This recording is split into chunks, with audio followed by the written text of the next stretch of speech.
BookTube, happy Friday and welcome to Friday Reads. Today is the 11th of October and I am here to share with you the books I'm going to be reading today, over the course of the weekend, and maybe even a little bit into next week depending on how much reading I get done this weekend. I'm also going to be sharing with you guys my current knitting projects. I have a lot of things on the go right now. 2 are almost done. 2 have to be done by Wednesday, this coming Wednesday. So both of them I am pretty much almost finished. If I have nothing else, like if I don't do anything else on Saturday, I will get both of them done. So bonus there. I will not have them. Will I have them to show you guys? Yes, I will. I'll talk about that more towards the end of the video, about the plans coming up for next week, because of course I will be on vacation. But anyway, I will get into that in a little bit. But first of all, let's talk about the books I am going to be reading today and over the course of the weekend. So the first one is, of course, my ebook, and this is a NetGalley read. I believe this comes out on the 15th of October, and it is The Scrooge of Loon Lake by Carrie Nicols. The Harlequin books, they are not, like they say that's the release date, but I'm pretty sure you can already purchase this, at least on the Harlequin website. This book is, I think, this might be a November release. So I think as of the 1st of the month previous, so like this is a November release. So I believe as of the 1st of like October, you can actually purchase this book if you want off the Harlequin website. But I did get an advance copy from NetGalley to read it, so I'm super stoked. This is one of 2 actually Harlequin books that I got, or that 2 Harlequin special editions that I have this month to read from NetGalley. So, like I said, The Scrooge of Loon Lake by Carrie Nicols. This is, I think, book 2 in the Hometown Sweethearts or something Sweethearts series. I'm not absolutely certain. But it's the age-old kind of Christmas romance story about a guy who is all Scrooge about Christmas, and the love interest, who is all Miss Christmas, you know what I mean? I don't know if it's her who has a child or him, but obviously there's a little one in the, a little kid in the story. So I'm very much looking forward to this one, and I think it's going to be a lot of fun to read this weekend. My current, the audiobook that I'm going to be listening to, I have not started either of these books yet. Now, did I mention this last week? I can't remember, but I did add 4 extra audiobooks to my TBR. The first one that I read was the Death by Pumpkin Spice that I finished last week and I talked about in my last weekly review. I'm reading one right now, which you guys will hear about when I do my weekly reviews on Sunday. And then this is another one, the last one I'm saving as the last book of the month. You will see why when I share that one with you. There is a specific reason why I saved that one till the end of the month. But I decided to pick up a few extra, 2 cozy mysteries, 3 cozy mysteries, and a thriller. So the thriller is the one I'm reading right now, which is really, really good. It is called, what's it called? Where They Found Her by Kimberly McCrae. She's the one who wrote Reconstructing Amelia, which I really, really enjoyed. I read that a couple of years ago. But anyway, I'm reading that one right now, and it's highly enjoyable. I'm guessing the whole way through it. Like, I keep like, okay, is it this? Is this what happened? Is that what happened? That's the mark of a good thriller for me. Like, it keeps you guessing. But anyway, that's not what we're talking about. The one that I'm going to be reading next is A Spook in the Stacks by Eva Gates. This is a Lighthouse Library mystery, and I think it's book number 4. So I am jumping my way through this series. I have not read the first 3 books, but I'm going to jump right into book number 4 because it is obviously Halloween themed. I mean, the cat is clearly reading The Legend of Sleepy Hollow by, who wrote that book? I've read it. Washington Irving? I really enjoyed it. If you guys have not read The Legend of Sleepy Hollow, it is very creepy. Like, for the time it was written, it was very creepy, and I really enjoyed it. But anyway, so this is a cozy mystery. I've been reading a lot of cozy mysteries lately, and I found over the last couple that I've read, I've been less than impressed with some of them. I don't know whether I am burnt out on cozies right now, because I seem to be finding more and more as I'm reading them that I'm having problems with the amateur sleuths and how much they are allowed to quote unquote get away with and what they can do and what they should or shouldn't be doing. So we will see what I think about this one, but obviously it involves a cat. I believe that's a Siamese, or it could be a Himalayan. I had a Himalayan growing up. His name was Sinbad, and he was my love. He was my buddy, and I miss him terribly. Yeah, so it could be a Himalayan or a Siamese. He looks a little extra floofy, so he might be a Himalayan. I don't know. We'll see when I read the book. But yeah, so I am very much actually looking forward to this one. Like I said, I've got it on audio. It's from my library from Overdrive. And the reason, again, I picked this one is because of the whole Halloween theme. That's what I was trying to do with those 4 extra books, was add a couple extra Halloweenish, spookier, you know, seasonal type books, considering I'm reading a lot of Christmas books. I mean, the last book I just mentioned was a holiday themed book, so yeah. But yeah, I'm looking forward to this one quite a bit. So the other 2 books I'm making my way through, of course, I have print copies of, and the first one is my 40 Years of Harlequin book, and that is Stranded with Her Greek Tycoon by Kandy Shepherd. So this one I have just started it. I'm only about that much. I think I'm a chapter through this. Yeah, I'm only a chapter through this one. And this is about a couple who met 5 years earlier and had a whirlwind romance, and they got married. And then, I'm not going to say what it was, but you find out right in the first chapter. Something happens between the 2 of them, and he doesn't handle it well. You don't find out what he does yet, or at least I haven't found that out yet. And he kind of leaves her, and then she in turn leaves him and takes off, and he doesn't hear from her for like 5 years or 2 years. I don't remember how long it is. It's a fair bit of time. It's at least 2 or 3 years, I think. So anyway, then she shows back up in the first chapter, and she's looking for a divorce now. So then something happens, and in true romance novel fashion, the 2 of them end up getting stranded together on this Greek island during a winter storm of all things. And yeah, then I guess reconciliation happens. So sounds adorable. I'm enjoying it so far. I don't think I've read Kandy Shepherd before, but I'm quite enjoying her writing. So I, of course, will report back when I finish this one.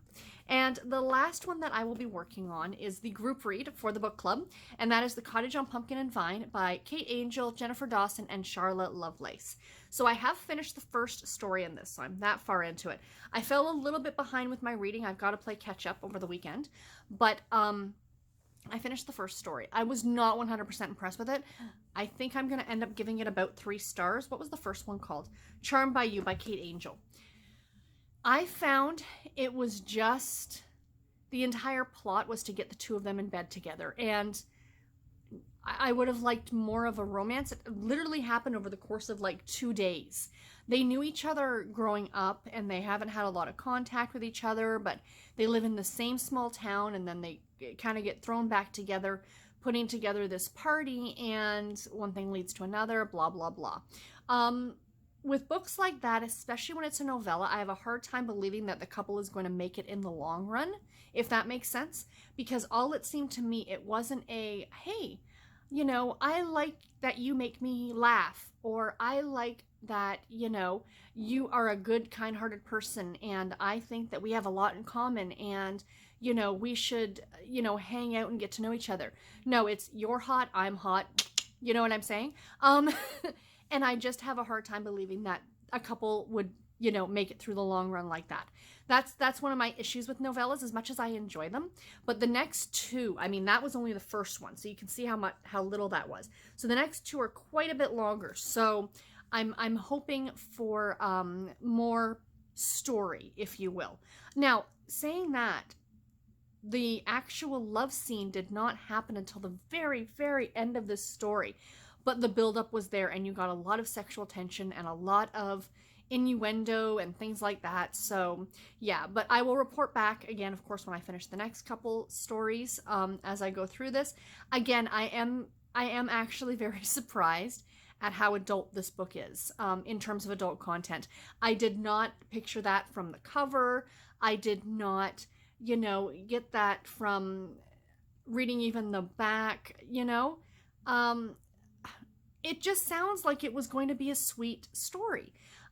It says, like, right here on the back, for 3 unsuspecting revelers, it's going to be an enchanted weekend of candy corn kisses and midnight black kittens, along with some real Halloween surprises. The kind that make your heart skip a beat for many more celebrations to come. That, to me, does not state that there's going to be that much adult content, that it was going to be this focused on that. Does that make sense? So I'm hoping for more for the next 2 stories, but we shall see. I've decided, and I know I talked about this months ago, back in, what was it, July, when they were doing Camp NaNoWriMo. But I keep watching Steve's videos on Preptober right now, people getting ready for nonfiction, not nonfiction.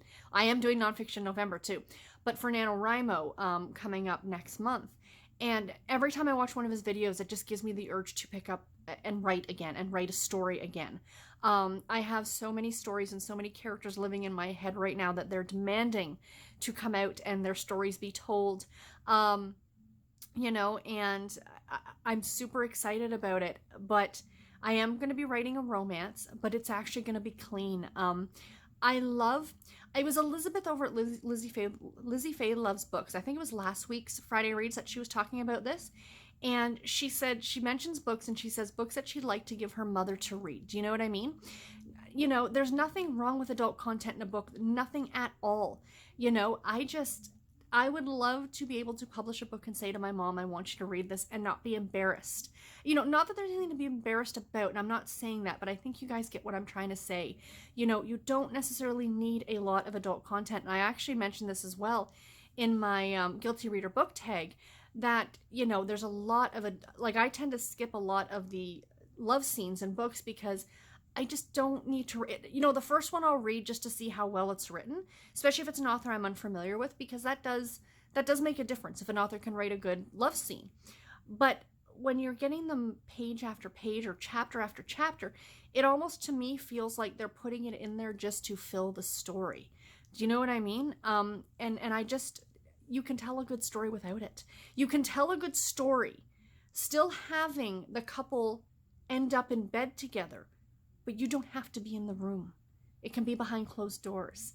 So that's what my story is pretty much going to be, you know, like that may or may not happen. Characters haven't decided yet. So, you know, I'm going to let them make that decision. They're adults, but it's probably all going to be behind closed doors. Because I want something that my mother could read and that I would be, you know, I wouldn't be, that anybody in my family could read, or anybody of any age could read. But, you know, also, I'll be honest, I don't know how well I could write one. I think it takes a special talent to write them, and I might not be that person. But anyway, I went off on a whole tangent there. Sorry, you guys. So yeah, so I am doing NaNoWriMo. I'm not going to really be talking about it here. I'm not going to be doing any separate videos or anything at all like that. I'm not going to do AuthorTube. I thought about it in my back in July, and I'm just like, no, it's not for me. You know, I'll talk about it on my Friday Reads if you guys are interested, but there won't be any separate videos for it. So anyway, so that's my reading for the week and weekend. Knitting. I've got some knitting to show you guys. So, the baby sweater. Oh, I'm so pleased. It looks like a sweater now, you guys. It does. It does. It does. I don't have... Oh, wait. This is a sock. Okay, I'll show you guys the sock since I have the sock. So I've been working back again on my sock. I've been taking my audiobook to work, or my, you know, I obviously always have my phone at work.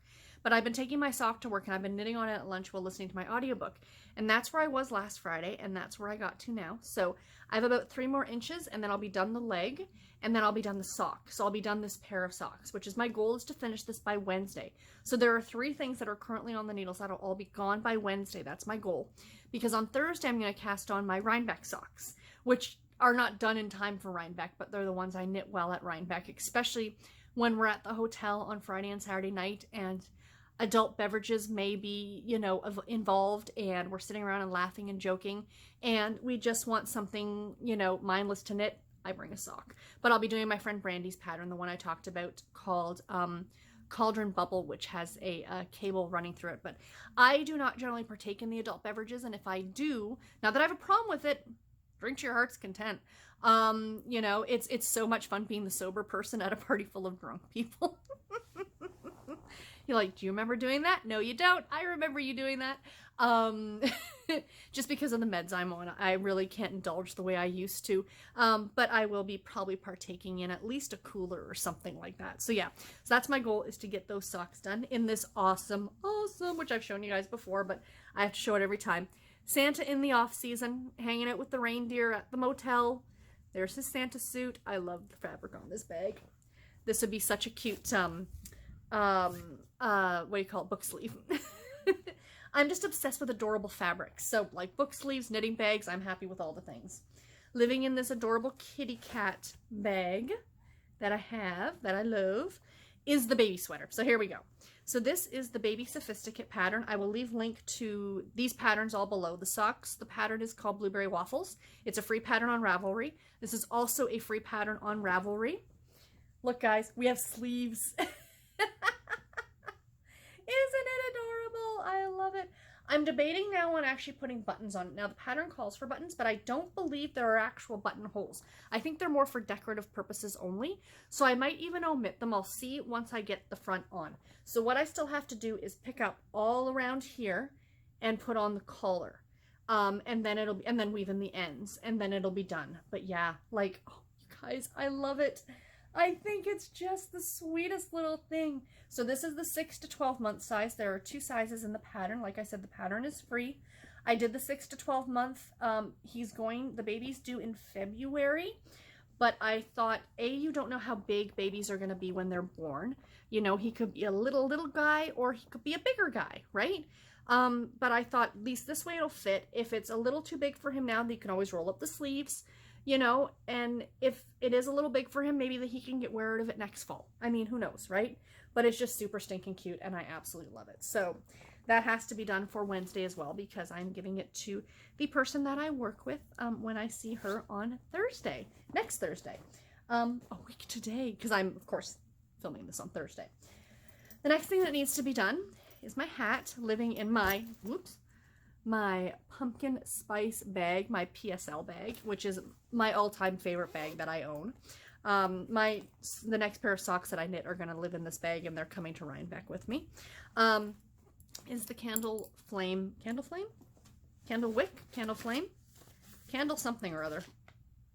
hat. And this is designed by Alicia Plummer. I don't have a marker in here on where it was last time. It was somewhere around here, but you can really see the patterning in it now. Isn't that pretty? And the yarn is by a company called Brew City Yarns. They are no longer available online, which is where I bought. Now, I bought this one at Chicago when I went to the Stitches Midwest 2 years ago. I went with my friends Lynn and Sue, and I actually saw them there because they're kind of local to that area. But they used to also be available online, but they are not anymore. They are only now a store. So unfortunately, sorry, but I don't know whether or not they sell like to other retail stores, like if they, what's the word I'm looking for? It starts with an M. I know you guys are yelling it out at me. Or wholesale, not an M, a W. Looks like an M, only upside down. Whether they wholesale or not, I don't know. But the colorway is called PSL, or Pumpkin Spice Latte. So I have a fuzzy pom-pom that my friend Brandy's going to be giving me.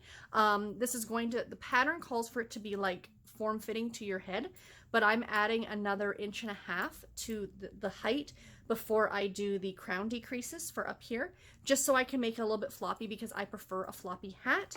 But I will show you guys. So yeah, I absolutely love it. So I still have another 1 inch or 2 to do, and then the crown decreases. Again, it should take me, oops, that was lovely. It should take me absolutely no time. And yeah, I kind of really, really love it. And I think it's going to look super cute for walking around the festival. And the pom-pom that I have is not a pom-pom, but it's a fake fur pom-pom. It's going to be adorable. And last but not least, that got a little bit of love this week, but not a lot. I was working on those other 3 things, is of course my sweater that I was hoping to finish in time for Rhinebeck. That is not going to happen, but that's okay.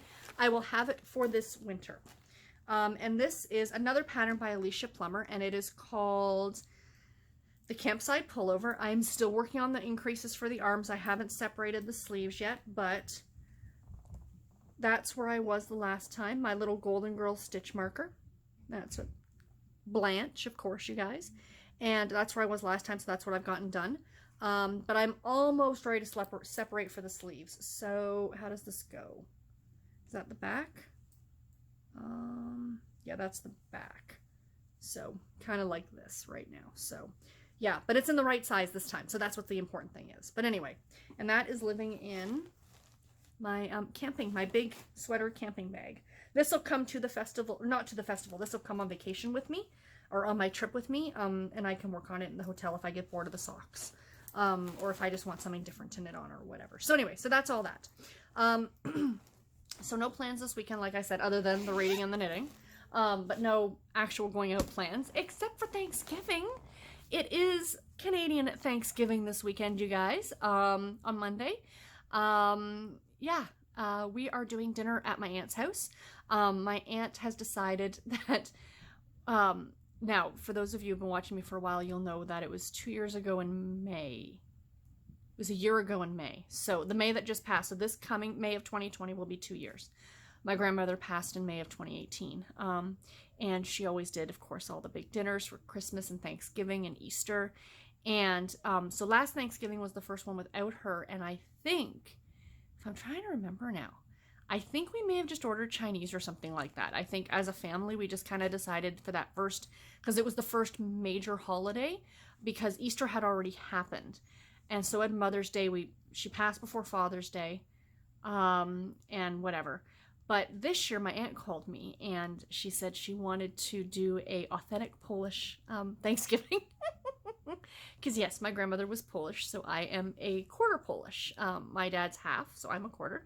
My grandmother came over from Poland in the early 1920s, I think. Because I think she was born in 22. I can't remember. It doesn't matter. Anyway, my aunt found grandma's, well, not found, I mean, she knew where it was. But she was digging through grandma's old recipe book, and she made pierogies. She tried her hand at pierogies. That's what grandma always made. For every holiday, we had pierogies. Homemade dough, and hers were filled with cottage cheese and bacon. I can't eat store-bought. I've lived off of homemade my entire life. So we're having that along with cabbage rolls. And because not everybody loves that in the family, like those who are not blood relatives, meaning my mother. My sister-in-law doesn't mind them. She likes pierogies. And my niece and nephew just gobble them up. I'm like, they are definitely part Polish. You can totally tell. But she's also making a ham. Keep in mind, guys, there are going to be 2, 4, 5, 6, 7 of us. And we're having all this food. I mean, that's typical. Vegetables, my mom's bringing pie, so it's going to be nice. I'm looking forward to it. So Monday is the holiday, so it's technically a 3-day weekend for me, but because I do customer service for the U.S. market, I mean, I am off regardless. I mean, I can very easily say, nope, it's a stat holiday here in Canada, I'm off. And, you know, my counterparts in the U.S. will just cover over my accounts for the day. But the thing is that, I'm on vacation as of Thursday and Friday of next week. And then again on Monday and Tuesday. So I'll be out of the office for 4 days. So I didn't want to be off on the Monday and put myself behind and then have to play catch up on Tuesday and Wednesday only to leave again on Thursday. So I am going to be working from home on Monday, not doing very much. It's generally a little bit quieter because I believe in the US it's also Columbus Day weekend. So yeah, so that's a thing. So that's kind of the long weekend plans. But other than Thanksgiving dinner, I've got no major plans. So yes, I'm looking forward to dinner. It'll be so much fun. See my niece and nephew, of course. And then, yeah, so videos next week. I will be filming my Friday reads, but I'll be filming it on Wednesday before I leave. So I was thinking originally, I'm like, I'm not going to be able to show you guys the hat and the baby sweater before I go, but no, I will, because I'm going to film that, but I will have it uploaded so you guys will see it Friday morning while I'm already away on my trip.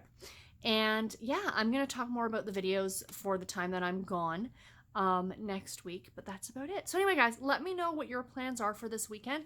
If you are in Canada and you are also celebrating Thanksgiving, have a happy, happy Thanksgiving. I'm going to link a video in the description box below. It's a very short video from Facebook. It's a guy that I follow. He's a Canadian comedian, and he does this really adorable, not laugh out loud funny, but this really adorable video. It's like 2 or 3 minutes long, called Explaining Canadian Thanksgiving to Americans. And it's really cute. And he plays both parts. He plays like the Canadian and the American. He does another video, which is how I found him, which was something about Canada Day. And I'll link that one too if you guys are interested. Like talking about like the great things about Canada and why we celebrate Canada Day and why it's so spectacular. But yeah, I'll link both of those in the description box below if I can figure out how to do it. And of course, as I said, I'll link all the knitting patterns, and I will leave all the titles of the books that I talked about in this video. And if you are also doing NaNoWriMo and you want to add me as a buddy on NaNoWriMo, I will leave a link to my profile down there as well too. So please feel free to do that as well. But anyway, guys, that's everything I have to share. It's a little bit of a longer video than I normally do on a Friday, but that's okay. And videos coming up this week. Oh my gosh, I forgot to mention that. Of course, my weekly reviews are coming up on Sunday. I will have 7 books to talk about this. This is one of my bigger weeks that I've had in quite some time. It just so happened that I got a lot of books done this week. I mean, it just the way it worked out, right? So that video will be coming up. I'm also going to be doing the November anticipated reads video. So the books that I'm excited about coming out in November. And I mentioned already in this video, nonfiction November is coming. I have my nonfiction November TBR that I'm going to share with you guys. So I decided to share it separate from my November TBR. So yeah, so that will be coming up next week as well. So stay tuned for that. Anyway, guys, that's all I have for this video. I do hope that you enjoyed it. Please, if you have any comments, questions, or anything at all, please let's chat in the comments section below. And until my next video, everybody, take care and happy reading. Thank you all so much for watching. Bye, guys.